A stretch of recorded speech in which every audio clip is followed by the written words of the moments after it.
Evet, sanırım şu an Geliyor.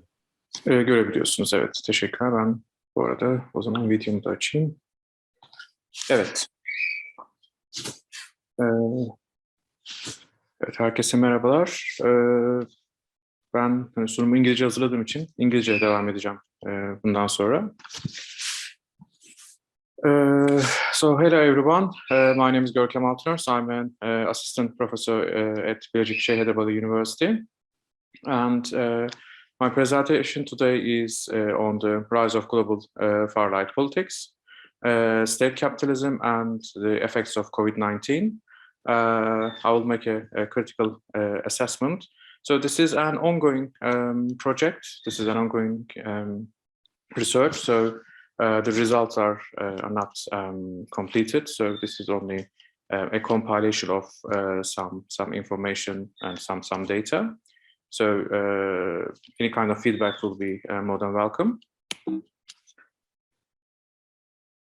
Okay, so as an introduction, so the COVID-19 pandemic has unprecedentedly taken over the world in less than half a year in early 2020, as well as some global and international measures. Countries have essentially relied on nationwide lockdowns to contain and mitigate the pandemic, managed and administrated by national governments. So these lockdowns have not only affected the social life, they also severely crippled the economy. Politically, most governments have taken emergency measures to fight against the virus, so which could be seen as authoritarianism under normal circumstances. Meanwhile, some anti-lockdown protests have erupted to countries such as the US, the UK, Brazil, Germany, Spain, Italy, Australia, Austria, South Africa, Poland, Ukraine, Brussels. So some of these demonstrations were organized by far-right groups, and they also supported associated leaders like Trump and Bolsonaro. They were generally based on pre-existing structures such as nationalist, populist, and anti-vaccine, anti-intellectual, and anti-institutional rhetoric, and conspiracy theory-led anti-Semitism, like in the US, and anti-Islamism in the UK. The rise of global far-right politics, such as protectionism, anti-globalization, opposition to migration, has already been in place since the global financial crisis and 9/11.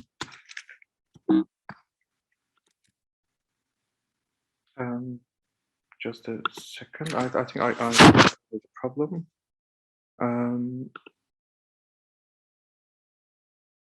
Okay.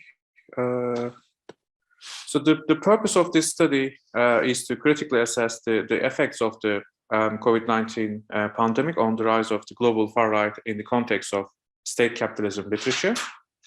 So far-right politics have started to rise globally following the global financial crisis of 2008, and it has become even more visible with the COVID-19 pandemic.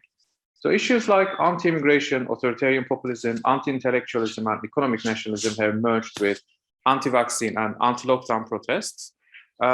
So state capitalism has also become visible in the post-2008 era, not only in developing countries like China and Russia, but also in general in central countries with examples of Brexit and Trump. So state capitalism does not define an economy in which the state dominates the market entirely. Instead, sunum şu anda gözükmüyor. Sunum gözükmüyor ha? Evet.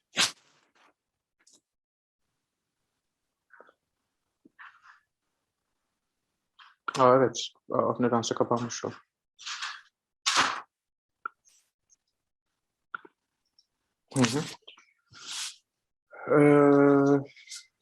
So state capitalism does not define an economy in which the state dominates the market entirely. Instead, it characterizes a free market economy where governments manage capital accumulation by tools like state-owned enterprises, sovereign wealth funds, and etc. So by doing so, governments also control social and political life and consolidate authoritarian rules. In this study, first, the burgeoning literature around the global rise of far-right and state capitalism will be evaluated, and then the position of states vis-a-vis markets and global capitalism will be assessed. So in the study, given the economic and political outcomes of the pandemic, it is argued that the resilience of nationalism around the far-right politics will be strengthened in the post-pandemic world. The resilience of nationalism and far-right politics will be studied under three subjects: so economic nationalism, authoritarian populism, and anti-institutional rhetoric. So to do so, various examples from the US, UK, Brazil, Germany, Spain, Italy, Austria, Australia, South Africa, Poland, Ukraine, and Brussels will be examined. So, for example, in terms of anti-institutional rhetoric in Spain, the streets of Spain, Spain's capital Madrid, resounded with the honk of cars and cars' horns, and thousands of rallied in the city as part of a protest called by the far-right Vox Party. Protesters called for Prime Minister Pedro Sanchez and the Deputy Prime Minister Pablo Iglesias to resign over the handling of the coronavirus crisis.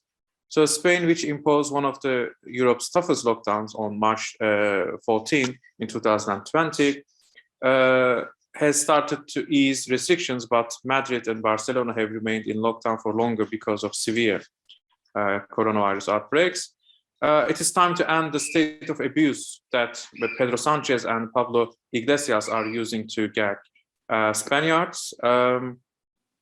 Vox said in a statement referring to a Twitter hashtag. So it is time to make a big noise against the government of unemployment and misery that has abandoned our self-employed and workers. These are all in quotation.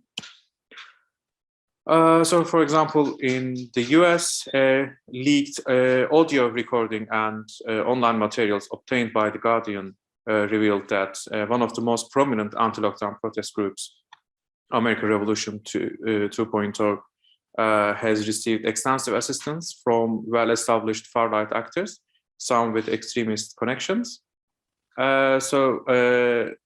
This American Revolution 2 presents itself as a grassroots network, but the recording and other materials reveal it allies, including a well-connected Tea Party co-founder and a family of serial online activists who have rolled out dozens of reopen websites and Facebook groups. So in Germany, for example, again in quotation, what unites people is the hatred of the political elite and public broadcasting, said Matthias Quandt, a right-wing extremism researcher and director of the Institute for Democracy and Civil Society in Jena. So Quandt describes the demonstrations as classically populist and anti-intellectual and anti-institutional. So even worse, extremist groups are increasingly trying to infiltrate these protest politicians' warn. So, for example, in the UK, 1 in 5 English people believe that COVID-19 is a Jewish conspiracy, for example, according to a survey. And, for example, the Oxford Coronavirus Explanations, Attitudes and Narrative Survey, published in the Journal of Psychological Medicine, surveyed 2,500 adults who were representative of the English population according to age, gender, region, and income, and on their attitudes towards the government narrative on coronavirus and related conspiracy theories. It found that 5.3% said that they agree a little only, like 6.8 said that they agree moderately, 4.6 said that said that they agree a lot, and only 2.4% said that they agree completely with the statement that Jews have created the virus to collapse the economy for financial gain. In Brazil, again, Bolsonaro's activities are crucial to understand the situation. So in classic populist fashion, he thrives on the politics of division. Brazil is already in a deeply polarized country where conspiracy theories are rife, and the deaths and unemployment caused by the virus are exacerbated by Bolsonaro's leadership. But perversively, a health and economic disaster could create an even more hospitable environment for the politics of fear and unreason. So, for example, a concept called infodemic created around this time by the WHO, World Health Organization. So these are all some diagrams from Financial Times. So a majority of Americans could decline a COVID-19 vaccine. You could see, especially like Republicans are more saying that yes, and sorry, I mean the Republicans are saying no if they will get the virus. And this survey was made before the vaccination was available. So the trust in the U.S. health authorities in terms of driving the vaccination concerns. So U.S. adults are not only this amount, only a quarter of, actually 1/5 of them are not concerned, but the rest of this big group is very or somewhat concerned about the U.S. health authorities in terms of the trust and mistrust.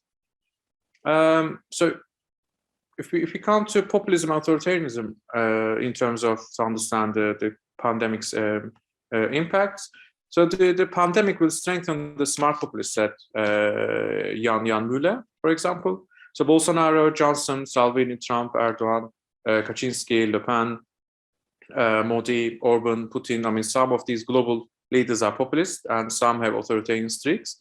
Others are authoritarians using populism to consolidate power. So some will be booted out after the disastrous mismanagement of the coronavirus pandemic. Others will stay, and new ones will arrive. These are all in quotation, actually. I forgot to put two quotation marks in this slide. So when the coronavirus pandemic hit, the reactions of populist leaders in democratic countries, such as the United States, Hungary, Brazil, were predictable. In their trademark style, the populists called out new favorite enemies: immigrants, political opposition, minorities, and independent media. So you could see kind of this establishment issues are created in this one as well.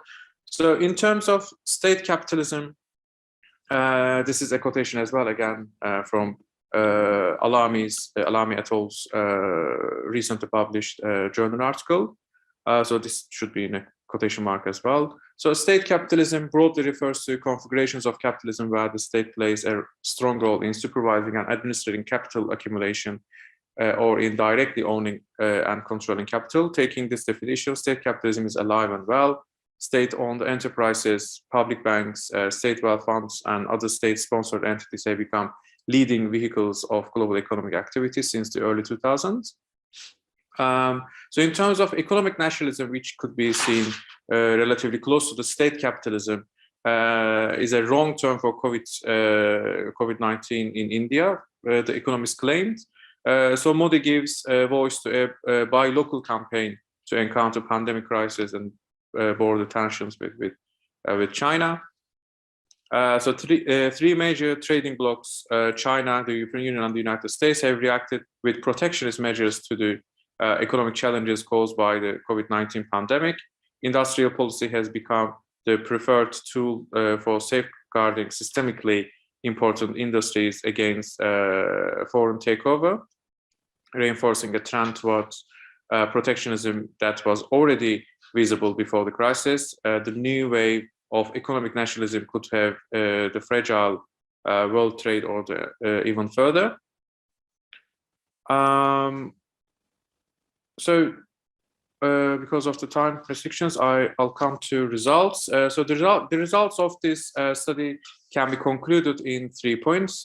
First, economic nationalism is on the rise. International trade has affected severely, and as a result, this gave a push to the economic nationalist discourse with the countries. Second, authoritarian populism didn't take a hit from the pandemic. Instead, it is safe to argue that the most authoritarian populist regimes will outlive the pandemic. Finally, the third, one of the features of populism, anti-institutional rhetoric, has strengthened during the pandemic, and there is a rise in the anti-vaccine and anti-Semitic Islamic rhetoric vis-a-vis the spread of pandemic. So thank you.